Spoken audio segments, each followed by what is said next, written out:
time for video time with Jodi.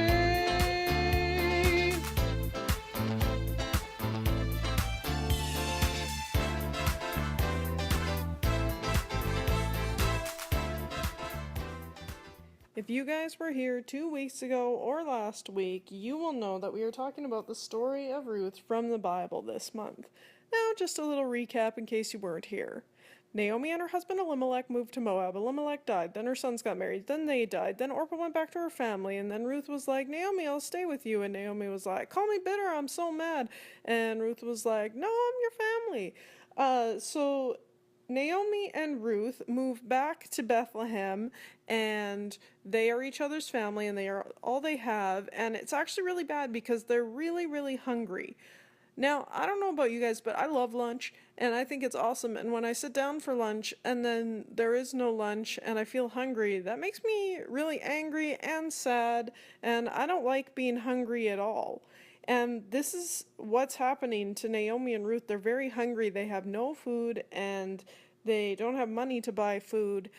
So what happens is Ruth is like, oh, I gotta go work really hard so we can get some food, and she ends up going and gleaning wheat. Now, that means she would go into a field where farmers were, and while the farmers would pick up the good things to eat, they'd leave the bad stuff behind, and then Ruth would grab the bad stuff and eat the bad stuff because it's like, well, yeah, this isn't the best grain, but it's still yummy, so I better grab some of that for us because we're hungry. So Ruth goes and starts gleaning wheat in the field of a guy named Boaz. So Boaz noticed her, and he asked his men, he's like, who is that woman? And they're like, oh, that's Ruth, and she lives with Bitter. That's Naomi, because she wanted to be called Bitter. And she's working really hard so they can eat. And he's like, well, that's cool. So Boaz went over to Ruth, and he's like, hey, that's awesome that you're working so hard. Like, make sure you have some water and stuff too. I've got some water over there. You can help yourself. And she's like, oh, that's super nice of you. And he's like, well, you're being super nice to Naomi, so that's the least I can do. And then when they would take breaks in the field, Boaz made sure that Ruth came over and ate with the workers and had everything that she could eat. And then when they started working again, he told this guy secretly, he was like, you know what, guys, make sure you drop more food for that girl, even drop some of the good stuff so that she can take it home for her and Naomi and eat. So Ruth stayed in the field and got all sorts of stuff for them to eat. So she went home and she's like, yo, Bitter, look at all this food I've got.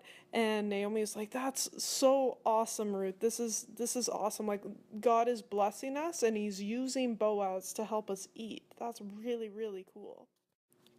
So Boaz helps some hungry people. It's a good thing to do. And you know what, guys? There are kids in Calgary that are hungry. There are kids that sit down for lunch almost every day and have nothing to eat.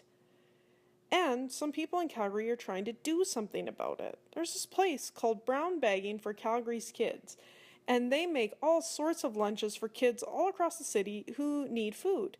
Make them sandwiches and cut apples for them and give them something healthy to eat so that they feel better and don't have to be hungry. You guys have maybe met Tanya. She helps out at church sometimes in the jungle. She wants to talk to you about how important it is to help hungry kids in Calgary. Hi there. I just want to talk to you about why it's so important to feed hungry kids. So when you're feeling hungry, think about how you're feeling. You're feeling maybe grumpy or sad, maybe lonely or a little bit scared. You don't have the energy to play. You don't have the energy maybe to even open up a book and read a book or even do your chores. Maybe you don't even really feel good about yourself. Maybe you're not even feeling loved when you're hungry. But when we feed hungry kids, we're able to make them feel a lot different, a lot better. Then they feel happy and they have energy. Then they've got energy to learn and play and grow and just be healthy and feel really good about themselves.